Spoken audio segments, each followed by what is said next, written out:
Tersebutlah di sebuah hutan dua makhluk yang bersahabat meskipun berlainan tempat hidup. Yang pertama adalah monyet yang hidup di pohon, yang kedua adalah ikan mas yang hidup di sungai. Nah, persahabatan mereka berjalan dengan akrabnya. Mereka saling bercanda, saling menjaga, dan saling menolong. Sampai suatu hari ketika sang monyet sedang berada di pucuk pohon yang sangat tinggi, dia melihat dari hulu sungai luapan-luapan sungai yang begitu besarnya. Rupanya sedang terjadi banjir yang sangat besar. Menyadari hal ini, si monyet langsung turun ke bawah dan mencari ikan. Karena sebentar lagi pasti banjir bandang itu akan melalui sungai di mana ikan itu hidup. Dia berteriak, "Wahai ikan, di mana kamu? Cepat naik, bahaya sebentar lagi akan melanda tempat tinggalmu." Si ikan kemudian naik. "Ada apa, Nyet? Cepat ke sini, naik." Dan dengan cepat si monyet langsung mengambil ikan dan menggendongnya menuju ke atas pohon. Si ikan mencoba berontak. "Sudah, kamu gak usah cerewet, gak usah berdebat, gak usah berontak. Aku sedang menyelamatkan kamu dari banjir bandang yang luar biasa itu."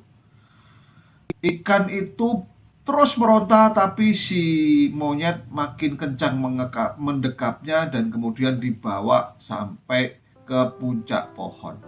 Lama-lama gerakan ikan mulai lemah dan terdiam. Monyet berpikir ikannya sudah tenang. Setengah jam kemudian banjir sudah melewati tempat itu, dan benar, semua daerah yang dilewatinya porak-poranda termasuk lubuk di mana tempat ikan tadi hidup. Ketika sudah tenang lagi, airnya sudah surut, maka monyet perlahan-lahan turun dan kemudian melepaskan ikan di lubuk tadi. Tapi dilihatnya ikannya diam saja. Dikiranya ikan itu sedang tidur.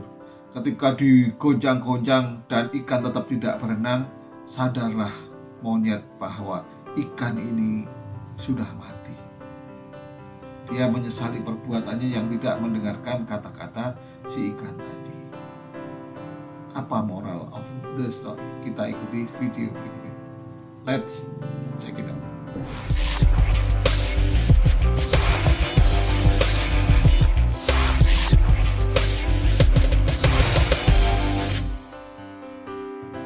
Assalamualaikum warahmatullahi wabarakatuh. Salam sejahtera untuk kita semuanya, sahabat kampung NLP yang berbahagia. Jumpa lagi dengan saya, Hari Dewanto, dalam program NLP Ngabuburit lewat platform. Nah, membahas perilaku monyet tadi, bisa jadi kalau kita refleksikan ke dalam diri kita, kita juga mungkin berperilaku seperti monyet tadi. Kita mencoba menolong seseorang tanpa menanyakan apakah dia butuh pertolongan atau tidak. Kita mencoba membantu seseorang dengan menggunakan pola pikir kita, bukan menggunakan pola pikir orang yang kita bantu. Seperti halnya si ikan tadi, sebenarnya ketika dia berteriak, sebentar Nyet, maksudnya adalah aku tidak bisa hidup tanpa air. Tapi monyet tidak mau mendengar apa yang dikatakan oleh ikan, karena niatnya baik, dia ingin membantu. Dengan serta-merta digendong saja ikan tadi menuju ke puncak pohon. Nah, mungkin sebagai seorang terapis, kita juga pernah mengalami hal seperti itu gitu ya. Kita didatangi oleh seseorang yang membawa orang lain, bisa jadi suami membawa istrinya, atau istri membawa suaminya, atau seorang ibu atau bapak membawa anaknya, dan kemudian meminta kita untuk melakukan terapi kepada orang yang dibawa. Dan kemudian karena kita merasa kita ini seseorang yang memiliki kelebihan, yaitu sebagai seorang terapis, kita langsung melakukan aksi-aksi ajaib kita untuk melakukan intervensi kepada orang-orang tadi tanpa melakukan cek and recheck lagi apakah orang ini memang siap dibantu atau mau dibantu. Padahal kita tahu bahwa ada sebuah pameo sakti di dalam dunia penyembuhan, bahwa every healing is self-healing. Semua penyembuhan itu pada dasarnya adalah penyembuhan pribadi atau penyembuhan karena keinginan pribadi. Sehebat apapun seorang terapis, sehebat apapun seorang dokter, ketika teknik-teknik atau anjuran-anjuran yang diberikan tidak dilakukan oleh klien, atau bahkan seseorang datang ke dokter, resepnya tidak dibeli di apotik, maka obatnya tidak diminum, maka percuma saja apapun yang kita berikan. Apalagi kita yang berprofesi sebagai seorang hipnoterapis. Kita tahu bahwa salah satu syarat bisa dipenuhinya seseorang itu melakukan proses hipnosis adalah sukarela. Dia harus rela mengikuti semua anjuran kita dan mesti suka kepada terapisnya. Jika tidak suka dan tidak rela, maka apapun sugesti yang diberikan hanya akan ditolak belaka oleh sang klien. Maka sahabat Cafe Terapi, Kampung NLP yang berbahagia, utamanya bagi Anda yang memang berprofesi sebagai hipnoterapis atau konselor, saya akan sharing mengenai tips dan trik yang saya lakukan supaya tidak terjadi kondisi ikan dan monyet tadi.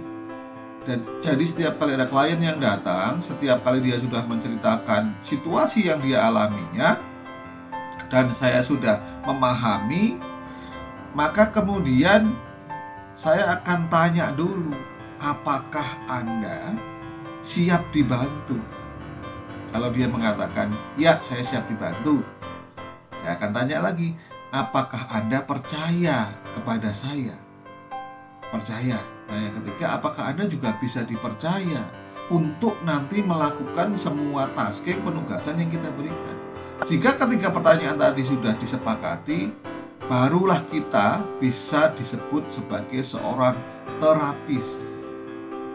Namun kalau salah satu dari tiga tadi, utamanya yang pertama tadi tidak kita tanyakan atau dijawab dengan tidak, sebenarnya kita bukan terapis. Kita hanyalah seorang therapist. Beda sekali. Hanya pemisahan kata the saja. Maka sahabat Kampung NLP dan Cafe Terapi yang berbahagia, sebelum Anda memulai sesi terapi Anda, cobalah dulu untuk mencari tahu apakah klien Anda sudah siap dibantu. Terima kasih atas perhatian Anda. Sampai jumpa di video selanjutnya. Assalamualaikum warahmatullahi wabarakatuh. Salam sejahtera untuk kita semuanya dan tetap semangat.